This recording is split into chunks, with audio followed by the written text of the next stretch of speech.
Hi, my name is Erica Torres. I'm with Professor Rivard's interpersonal communications class, and I'm going to talk about my case study, which is a Christmas wish. And I'm going to show you my audience in the docs. Here we are. So, this is called a Christmas wish. A young officer in a mid-sized city on Christmas Eve is just finishing shift. It had begun raining late afternoon. Things were pretty uneventful. The cold rain had begun to turn to ice when that officer was getting off at 8 p.m. On your way home to be with your family, you see a homeless woman struggling with a cardboard box near an alleyway.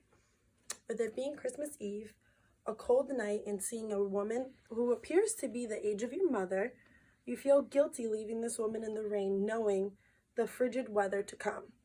All she has to protect herself from the cold and the rain was the cardboard box. You think about it and you turn your police car around, seeking to see if you could help this woman. As walking up to approach the woman's box, she starts yelling at you. "Get away, leave me alone. Why don't you chase criminals or something instead of bothering me? I haven't done anything."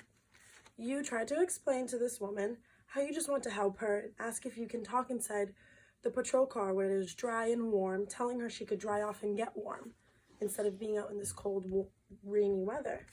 She begins screaming at you. Again, "You're not taking me to jail. I haven't done anything wrong. Don't bother me. Leave me alone." You start to get frustrated. Here you are standing outside in this cold, rainy weather, trying to help someone who doesn't want your help. As the woman continues to yell at you, you think about your spouse and son waiting for you at home. You start wondering if you did the right thing. You think about the last-minute Christmas Eve things you need to get done, and how you want to spend some time with your son before. Can you pause it? You start wondering if you did the right thing. You think about the last-minute Christmas Eve things you need to get done, and how you want to spend the rest of the night with your son before he goes to bed. You decide to leave the woman in the cold, icy weather, but as you get into your patrol car, you ask the dispatcher to contact the shelter to see if they could take this woman in. As you wait for the dispatcher to call you back, you notice the woman's cardboard box will not hold up much longer in this icy cold rain. You know you must do something, and you just wish you could make the woman understand that you just want to help her. Dispatch calls you back saying the shelter says that they are full, but they may be able to make room for her. But in order for her to be there, that you will have to be the one to transport her. The dispatcher then proceeds to remind you about the weather. Weather is going to be in the low teens tomorrow and below zero tonight, with the wind chill around minus 15 degrees. As you get out of your car, the wind hits your face and it already feels so much colder than before. As you approach the woman again, she begins to yell at you. "Why can't you just leave me alone? No wonder why people call you the pigs." Frustrated but still wanting to help, you respond, "Look, lady, I'm just trying to help you. If you don't come with me to the shelter, you'll probably freeze to death out here." The homeless woman begins to curse and spit at you. You realize she's never going to willingly go to the shelter with you voluntarily. You say to the woman, "Okay, lady, have it your way. Stay out here and freeze if you want to. I don't need this abuse. Have a very Merry Christmas." As you leave, you advise the dispatcher that the woman will not go to the shelter with you. So you ask the dispatcher to make sure the next shift on patrol in this zone checks on her. As you hang up the walkie, you know next shift will probably not have time to check on her, because after all, it is Christmas Eve. And with the skeleton force working the next shift, they will probably have their hands full answering other calls, meaning this woman probably won't be checked on. The time you spend at home after shift allows you to forget about the woman. Your spouse kept dinner warm for you, and your son is enthusiastic that you have come home from work, and he is so excited for Christmas. As you put him to bed, he says a prayer and thanks God that everyone in his family is together and safe and warm on Christmas. Your son's prayers make you think about the woman you left out on the street. You can hear the wind outside, and you start wondering how this homeless woman is doing. So this case summary emphasizes on the difficulties that police face when they're trying to work with the homeless community. The police try to be there to help them, but they can get so accustomed of their lifestyle of living out on the streets that they don't want to take help from others, and especially authorities. This causes a dilemma for law enforcement when trying to help the homeless in similar situations like this woman's. The homeless community also suffers from many different diseases, like addiction to drugs or alcohol, or any type of mental illnesses. These are factors in which can impale their judgment when law enforcement is just trying to help them out. Because of their mental illnesses or addictions, they may not be in the proper mindset to make a life decision, like staying outside in frigid cold temperatures like this one described in this case study. In many instances, it is very common for homeless people to refuse help, especially from law enforcement. The homeless are their own type of community. They suffer from addiction, mental illnesses, and other unknown conditions. This woman could be suffering from an addiction or mental illness, which impels her from making the right choice of accepting this officer's help. With addiction, this woman knows if she stays on the streets, she can get her fix. But in a shelter, they are strict, and she knows that she'll have to go without whatever she's addicted to, because each shelter has their own rules and obligations that homeless people have to abide once they are in the shelter in order to stay in the shelter. This homeless woman could have also refused help because of past relations with police.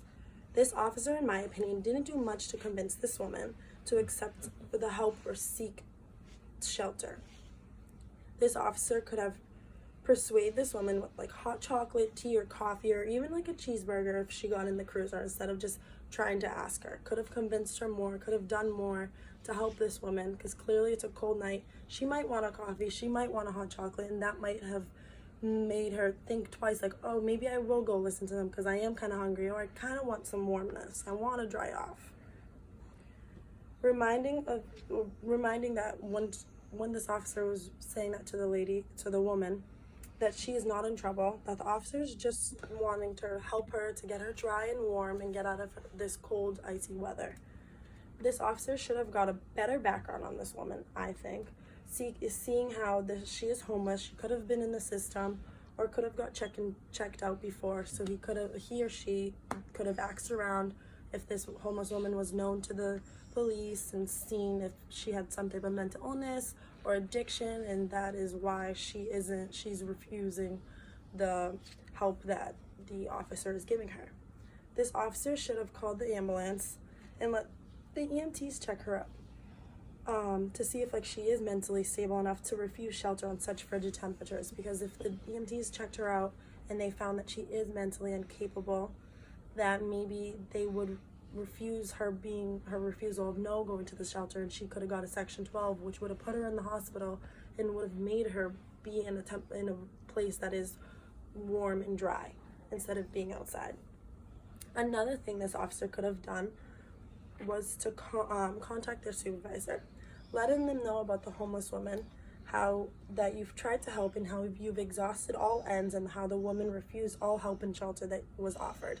This officer just decided to call dispatch, which dispatch could inform the next officer on patrol, but at the same time could not, because dispatch can be very busy sometimes.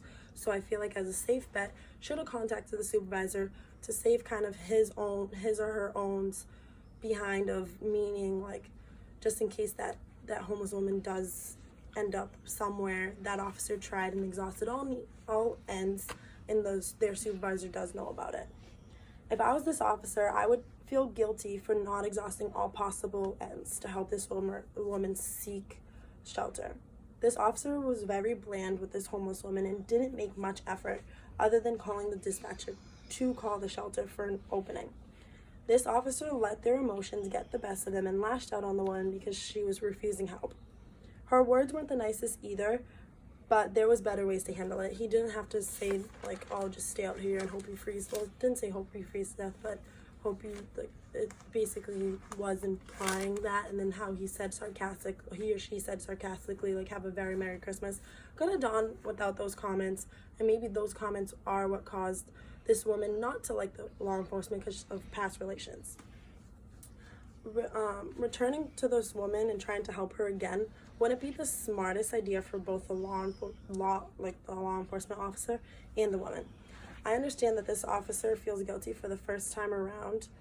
If they think of a better way, then sure, like if the guilt is eating them up, seeking to return and attempt to help her and to get her into the shelter. But I do not think it's the smartest. The woman might not remember the officer because he or she will be in plain clothes.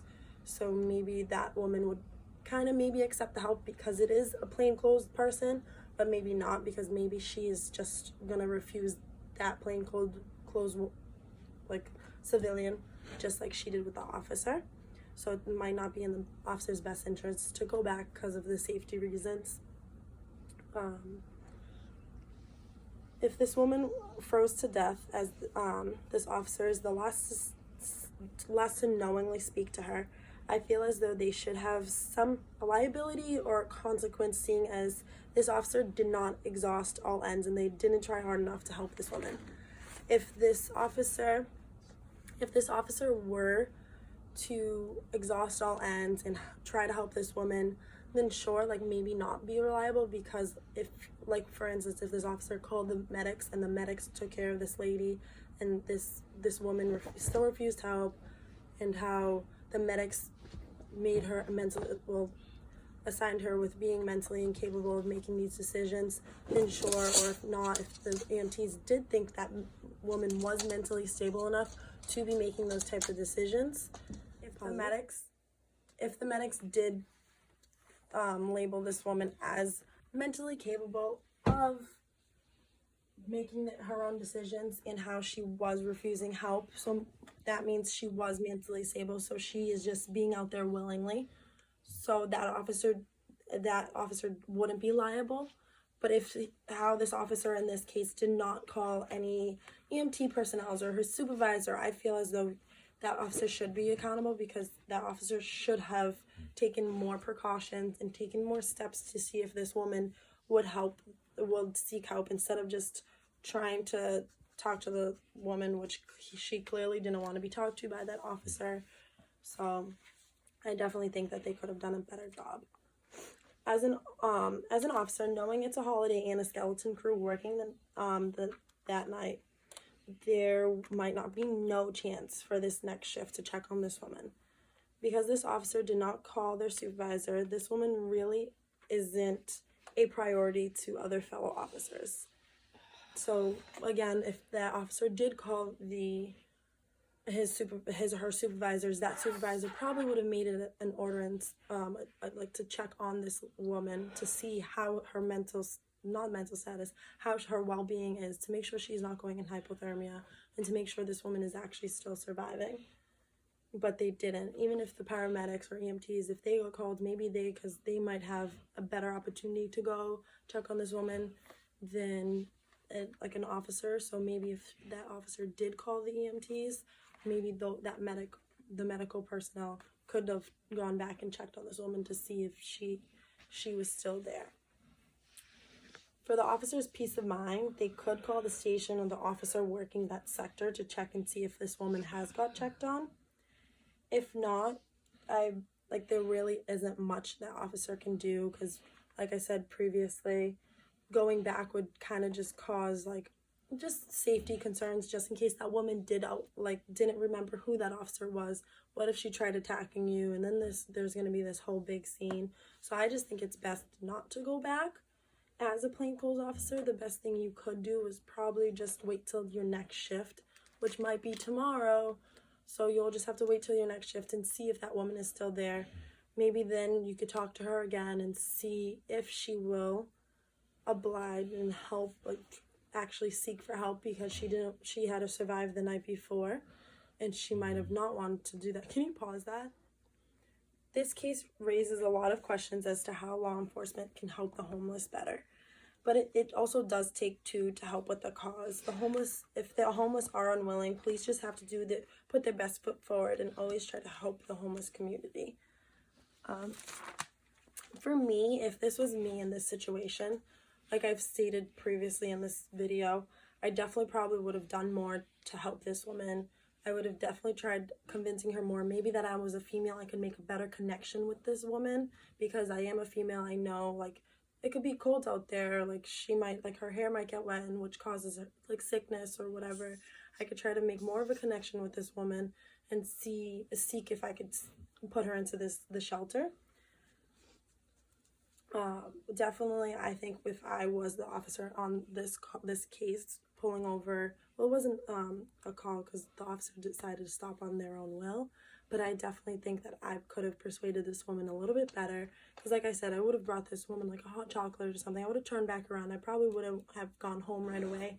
Probably wouldn't have got a hot chocolate or a coffee, offered this woman that, tried to talk to her more, convince her how I just got one opening spot and just need to take her there, that it is Christmas. I don't want her to be out here and alone in the cold rain, that I do want her to be safe, and her safety does concern me because I am law enforcement. My duty is to protect and serve my community.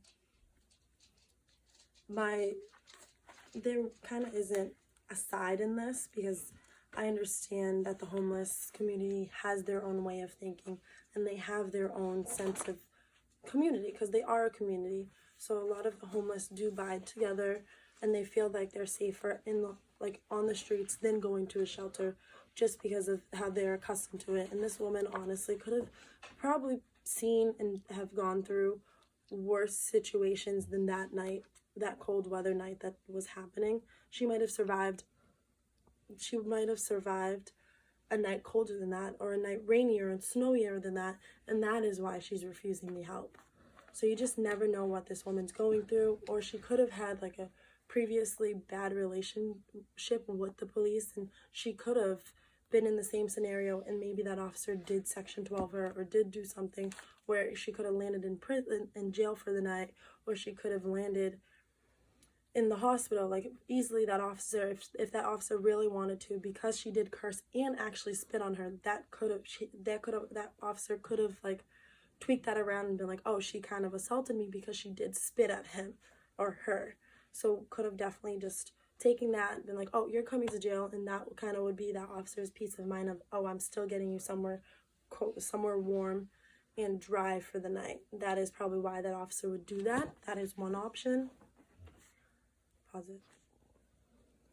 With this case being open-ended, how there's no right or wrong reason as to how this officer did this or how I would handle this situation should be used as like a learning point in a lot of officers' learning material, just because of the fact that the homeless community is difficult to work with, and it does show an example that the homeless community refuses help, even if it was from a male or female officer. You just never know. So like I said, I think the best bet was to exhaust all options. Make sure you check all of your boxes, call the paramedics, call your supervisor, make sure your back is covered, so that with exhausting all ends, it puts a police officer more at peace, when they do go home and they do hear their son or children say those type of things, like those type of prayers or those type of words. So it kind of just will make the officer feel better about themselves, that they did exhaust all ends, they checked their boxes, they called the paramedics, they got their assessment on the woman along with yours, you called your supervisor knows about it, so that way if this woman does end up somewhere or she does end up hurt, you and your supervisor are advised of this woman, and she's not just some random person on the streets not seeking any help. Thank you for listening.